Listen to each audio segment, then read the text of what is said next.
Tourism is the single largest industry in the state of Florida, and as you mentioned, our industry is on an incredible roll.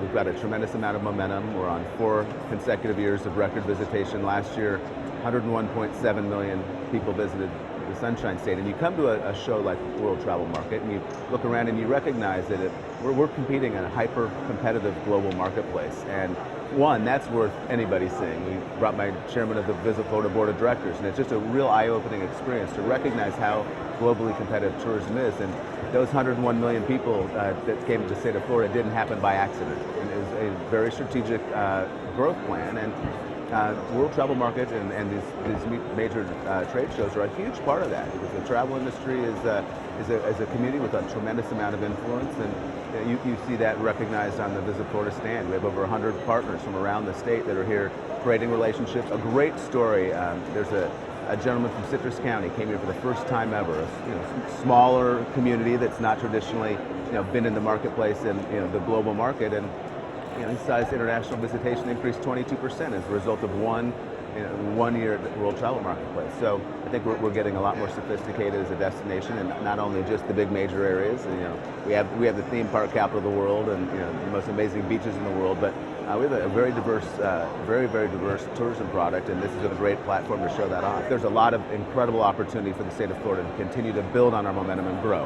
And the small markets and some of the new natural Florida and our award-winning state parks are really great mechanisms to get there. But we can't forget that, first and foremost, we are the family travel destination in the world. There's no place on earth that can compete with Orlando. We've got the 825 miles of most beautiful beaches from Pensacola to Key West and everywhere in between. So that is truly the bread and butter of the Florida tourism product. As we look to grow and expand both domestically and internationally, there's real opportunity in a lot of the smaller communities that have incredible diversity of product. And whether, again, it's the springs or the swimming with the manatee, or some of the incredible culinary opportunities, the farm to table and the boat to table restaurants that really are all across the state of Florida, and it's uncovering those little gems and telling the Florida story. So it's not that we're shifting the Florida story, but we're adding to it. And I think, again, there's only so many times that you can talk about Walt Disney World and Universal Studios, although they tend to give us a lot of opportunities to continue to talk about it by the incredible development that they're putting in, and the new rides and the new attractions and the new hotels.